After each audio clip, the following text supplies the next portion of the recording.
Deepest, Darkest Secret, Chapter 27. Sophia barely holds it together during Troy's phone call with Mrs. Thompson. But when he hangs up and looks at her wide-eyed, she loses her composure. Troy pulls her into a hug and strokes her hair. He doesn't speak. He doesn't know what to say. He lets her sob into his shoulder for as long as she needs. Eventually, Sophia pulls away from his shoulder and wipes at the tears that soaked her cheeks. I have so many emotions right now, Troy. I can't even imagine, honey. If you want to talk through them, I'm here. If you want to cry some more, here's my shoulder. It's already soaking wet anyway. If you want to lie down, I'll move over. I wish I knew what to say, but all I can think about is the logistics. Scoot, she directs him. He moves over on the bed and lies back. She moves closer to him and lies on her side. She places one hand on his chest and her head on his shoulder. Logistics might be a good topic to get my mind from racing through all the other questions I have. Done. I will be at the DCFS office first thing in the morning. I don't care who I have to bribe to drive me. I'm not sure you should be there. I definitely don't think you should be the caseworker that talks to them, for the same reasons you didn't need to call them. I can get Danielle to meet with them. Perfect. I'll be in the room too. We need to locate this piece of, the jerk who calls himself Jason's father. I had her send his number to your phone. I got it. If I ever get my hands on him, she balls her hand into a fist. Hold on. Don't make threats in front of a police officer. I don't want to have to arrest my girlfriend or have knowledge of what you're going to do to him. Although I can think of a few things I wouldn't mind doing. She lifts her head and looks into his eyes. I just have so many questions, Troy. How did they even get him? Why does Jason, it's going to be really hard for us to start calling him that. Why does Jason have all those scars? Why didn't Daniel report him missing? Same, honey. Same. Maybe we'll get some of those answers tomorrow. I'm not sure if we should ask about how they got him at this meeting. They have no idea you're his caseworker, and those questions aren't ones that I would ask if he wasn't anyone other than your son. I understand. She lays her head back down on his chest. You don't have to bribe anyone to bring you tomorrow. That will be me. I promise I will stay out of sight, but I need to be there the minute you're done so I know what happened. Troy, do you think... She trails off. Do I think what, honey? Again, she raises her head from his chest to look into his eyes. He can tell she's hesitant to ask whatever it is she's about to ask. Listen, I'm totally fine with whatever answer you give me to this next question, I promise. Do you think I could stay with you tonight? I swear, this here, she motions to their body positions, this is the highest level of physical contact we'll have. I just don't want to be alone. Troy stares back at her. He has so many emotions going on right now. In the end, he knows her devotion to God and to the promise she made to save herself for marriage. He knows his own promise the same. She needs him, and it's nice to be needed. Let me talk to Cindy, but if she's fine with it, so am I. Sophia cranes her neck to reach up and kiss him. Thank you. Sin, Troy calls out. As they wait for her to make her way back to the room, they sit up, still in the bed next to each other. Cindy opens the door. Well, now, don't we look cozy? She comments. Troy smirks at her. Sin, there's something going on that I can't really tell you about right now, but Sophia asked if it would be all right with you if she can spend the night here. Cindy raises her eyebrows. You two are grown people.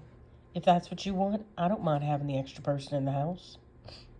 Thank you, Cindy, Sophia says. I promise nothing is going to happen. And one day, I will explain everything to you. Cindy takes in Sophia's red eyes and the big wet spot on the shoulder of Troy's shirt. Whenever you're ready. From the looks of it, this has taken a toll on you, whatever it is. I can wait. Cindy leaves the room to give them their privacy. Now what? Troy asks. Now I'll go back to my apartment to get something comfortable to sleep in and a change of clothes for tomorrow. Part of me really wants to tell Christine what's going on, but I don't know if I can keep it together long enough to do that, so it'll have to wait. In my opinion, we should keep the circle of people who know everything to the bare minimum. You go, take care of what you need to take care of. I'll see you when you get back. I might take a nap while you're gone. She stands, straightens her skirt, and kisses Troy goodbye. On the way to her apartment, Sophia thinks about her son, something she has done quite often. The first few years, he was all she could think about. Peter helped her get through many nights where she thought she just couldn't go on any longer. As time passed, she grew to accept the fact that she would never know what happened to him, unless he wanted to find her. She focused on her classes, determined to be the best social worker there ever was. As she collects her clothing and toiletries from her apartment, she finds herself imagining what life was like for Luke with Daniel and his parents.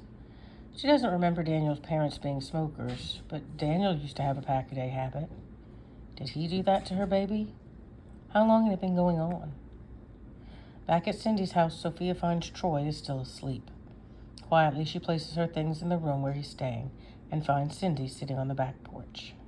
Sophia thought about how she was going to tell Cindy the whole time she'd been gone. She knows Troy wants to keep the circle small, but right now that circle is more like a line. Currently, she and Troy are the only ones that know everything. Cindy is trustworthy and has become a good friend. The perspective of another woman would be very helpful. On the other hand, this whole thing is her deepest, darkest secret. She's already told Troy. Now she's going to have to tell his sister? It's a lot for one night. Hey, you're back, Cindy acknowledges. I am. Thanks again for letting me stay. Can I help get dinner together?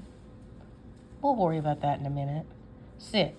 No pressure, just sit and look out over the water. I find it's a great place to meditate on the events of the day. Sophia takes the seat next to Cindy. Hunk walks up and puts his head in Sophia's lap. She strokes his head as she looks out over the lake. This could definitely be a relaxing pastime, she thinks.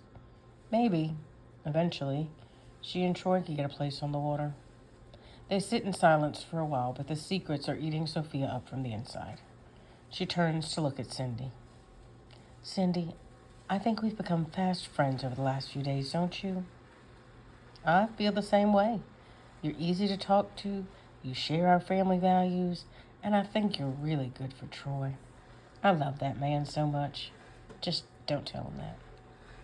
You two have a special relationship, that's for sure. I want to tell you what's going on, but it's a lot. I don't want you to think less of me. Sophia, Troy and I grew up in the church, but we certainly aren't angels. We have our fair share of stories we wouldn't want the general public to know about as well. Whatever it is, there will be no judgment from me. Sophia nods. That means a lot. For the next 5 minutes, Sophia recounts her story to Cindy.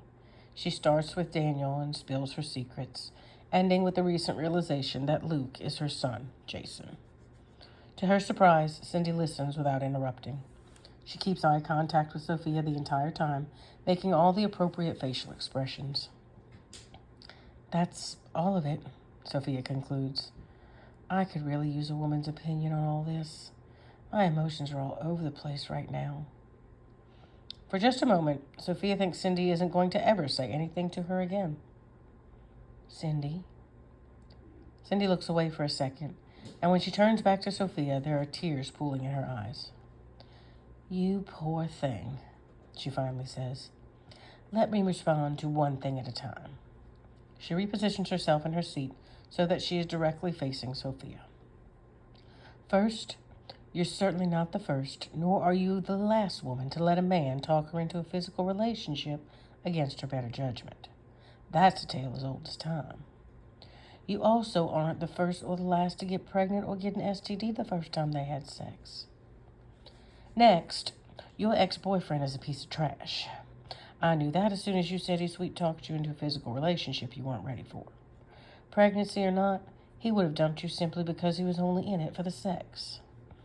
And lastly, Luke is your son? That is the most amazing development ever. That kid stole my heart the day I met him. Maybe it's pregnancy hormones, but I fell in love with him immediately, and my grandmother feels the same. Oh, and his birthday is coming up. Maybe this will be the first time since he's been born that you can spend his birthday with him. Won't that be special? You don't hate me? You're not thinking Troy should dump me immediately? Don't you think he deserves to have children of his own? Dump you? Absolutely not. She rubs her stomach. Look, this little guy is the biggest blessing of my life. But if he had come along before I got married, when I was a teenager no less, I hope I would have made the same decision as you. And let me tell you, it could have happened. I was a little too loose, as my mother called it. I can tell it wasn't easy for you. I'm sure circumstances had been different. If you were married or even engaged when it happened, maybe you would have felt like you could have taken care of a child. You did the right thing. You thought of your child before yourself. Now, this whole somehow he winds up with his biological paternal family thing is definitely odd. Sophia sighs, and one tear of relief escapes from her eye. You don't know how good it feels to get that out. And to know that there are people out there like you and Troy that don't judge others. You're definitely right. It wasn't easy, and it is odd. I can't wait to hear the explanation for that. I've got your back, Sophia. Besides Troy, now you've got me to help you through this as well. I won't tell anyone. That's your story, and you deserve to be able to share it or not with whomever you please. As far as not being able to have any more children, that's devastating. Yes, I do believe Troy wants children. I also know that he will consider Luke his child.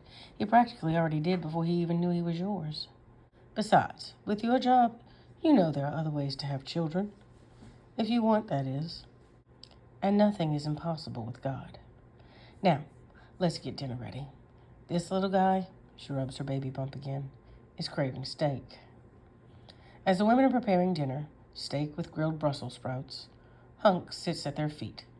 Obviously, he's sometimes fed people food because he's waiting for food to drop.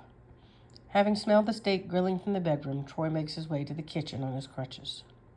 Something smells good, he says as he takes in the smell of steak grilling in the cast iron pan. He loves this kitchen. It's large enough to have an island in the middle where you can do all your chopping and preparing. That leaves plenty enough counter space around the rest of the kitchen for all the small appliances you want. And Cindy has definitely taken advantage of that. She has acquired a bread machine, an Instant Pot, an air fryer, and some things Troy isn't even sure what they are. The stove is a flat-type electric stove with 6 burners. The farmhouse-style sink makes dishwashing so much easier, even if for the most part they use the dishwasher. He takes in what the women are cooking and turns his nose up at the Brussels sprouts.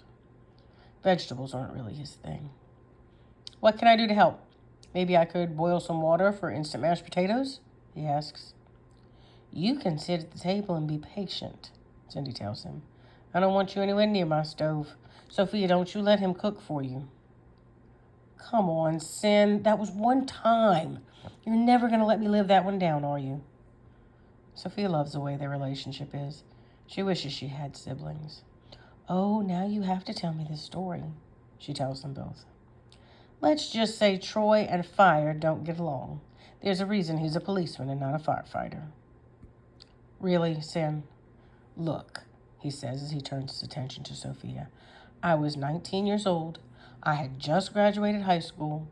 Cindy and Jeremy were letting me spend the night while my parents were out of town. She puts on a pot of water with eggs in it on the stove and tells me when it reaches a rolling boil, like I knew what that was, to remove it from the fire, cover it, and make note of the time.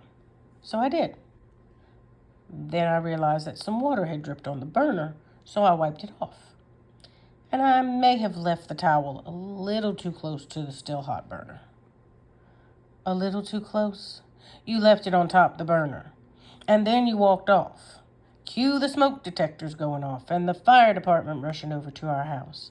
Thankfully, I had a fire extinguisher under the sink. When the smoke detector started going off, Jeremy ran to the kitchen and put the fire out before they even got here. I've never let Troy help in the kitchen again. Sophia laughs as she turns over the steak. Sophia, Troy begins, I vow to never set our house on fire. I've grown a lot, I'll have you know. I cook for myself now, and not once has the fire department been called. Cindy turns her head to look at Sophia. Our house, she says to her in French. Sophia blushes and chuckles at the same time. Responding to Cindy in French, she says, maybe someday. Troy interrupts. No, none of that.